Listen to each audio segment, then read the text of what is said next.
Just in Time for Christmas by Louise Borden.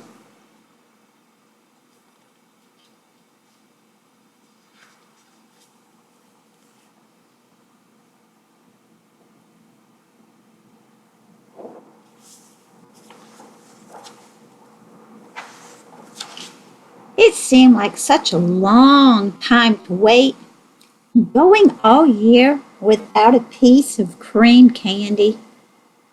My friend Chandler says our candy will be the best Christmas present coming. He says everyone must be waiting for the Bryans to start making candy. Even my dog Luke, who has the sweetest tooth around.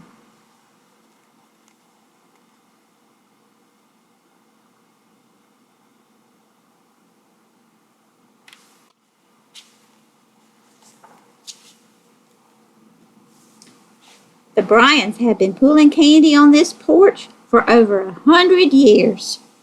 That's what my great-grandmother tells Chandler and me. Great-grand stands on the porch with Luke and remembers Christmases that we cannot, even though she forgets my name, even though she calls me Charlie or Joe.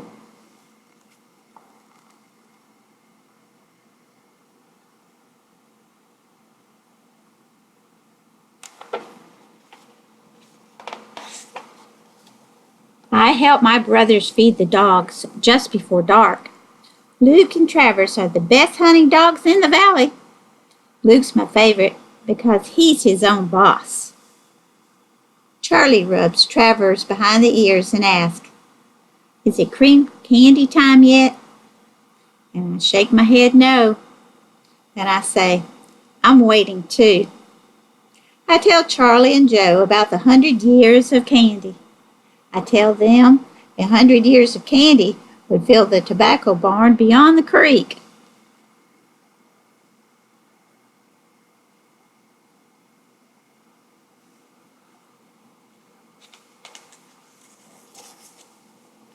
We wait past November for cream candy weather, when the Kentucky air is hard and clear.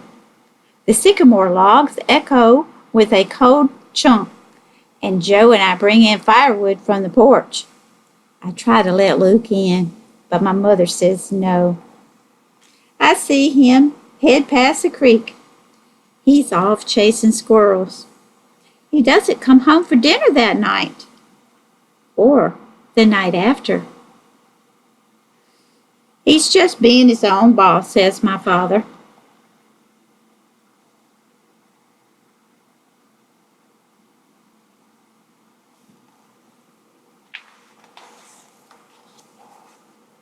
I worry about Luke.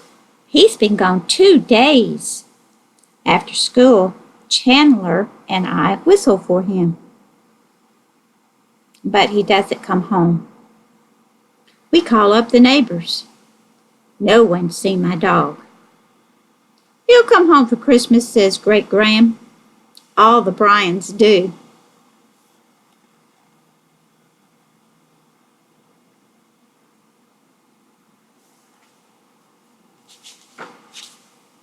Our cousins come with suitcases from Delaware, miles away. Our house is filled with my mother's sisters and all the stories they can share. Great Graham thinks my cousin Nick is me, and she calls him Will. Then my grandmother, Punch, arrives. Punch, with her strong, wide hands, loves dogs just like me. I tell everyone about Luke. I tell everyone I don't even care about Christmas this year.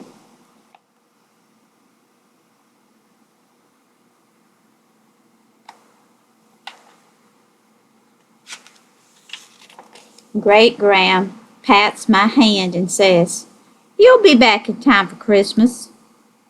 I figure she's right. Then she calls me Joe.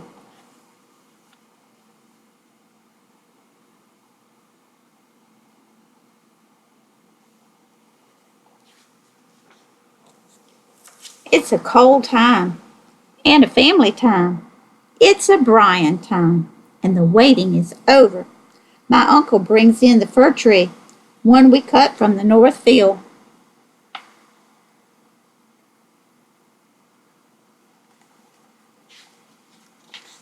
My father carries down the cream candy kettle from the attic. Punch measures the sugar fine and white, 6 cups to a batch. Aunt Becky gets out the cream, and I help my mother stir the boiling mixture down, while Charlie and my cousins stir cranberries on the tree.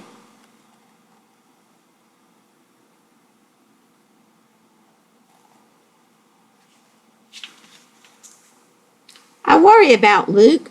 He's been gone 5 days. Maybe he's in trouble somewhere. Up in our woods. Punch and I go out across the field to call for my dog. We shout his name loud, and it echoes off the hills.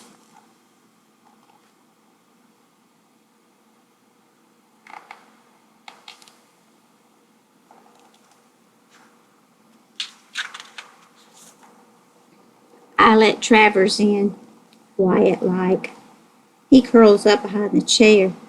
My father bangs out carols on the old black piano.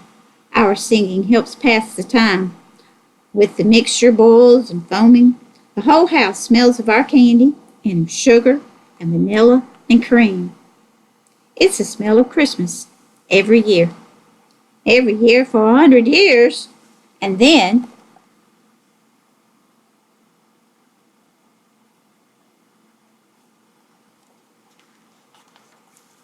the candy's turning color, calls my mother, and so it is. The boiling bubbles are as gray as ginger ale. I hang over my father's shoulder as he lifts the heavy kettle. Everyone follows him out to the porch. I shoo Travers away while the candy is poured onto the cold marble slab. We stand on the porch, even Brian, from Great Graham and Punch and all the way down to me.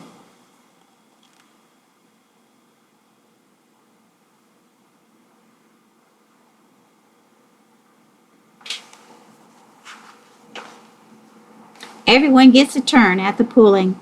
My father has the best pulling hands. The candy doesn't stick to them like mine. And I watch him twist and turn the long rope of taffy. It gleams in the air like Christmas snow.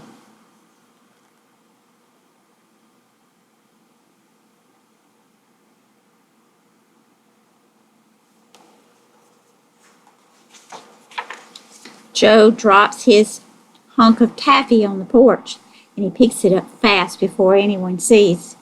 I hold on to Travers and try to think about Christmas. Suddenly I hear a familiar whistle, low and loud, and I see Chandler with Luke coming up the road. Travers wags his tail hard when I yell Luke's name. That boy can smell candy a mile away, says my great-grandmother, waving to Chandler. And so he can. So can Luke, says Punch. He's a Brian, through and through.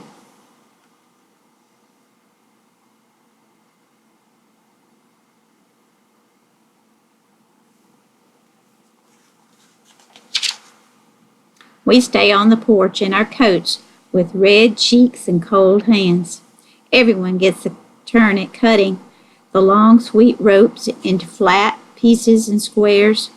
We grab a piece, and the waiting is behind us. Stretched out like a long line of full days, I sneak Luke a lick of candy.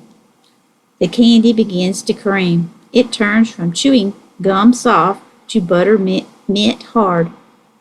I like it soft, I tell Chandler. So do I, says Great Graham, and she calls me Will.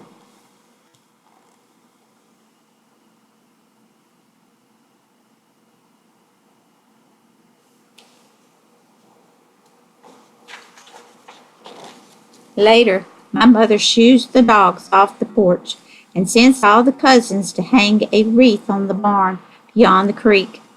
We sit in the hay, smelling the seasons of tobacco and eating cream candy till our teeth ache.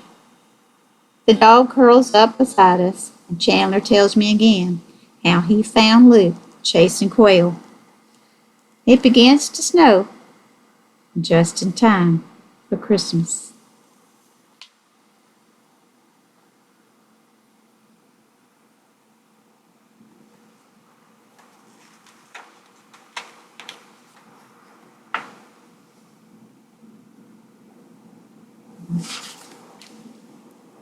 This is Just in Time for Christmas.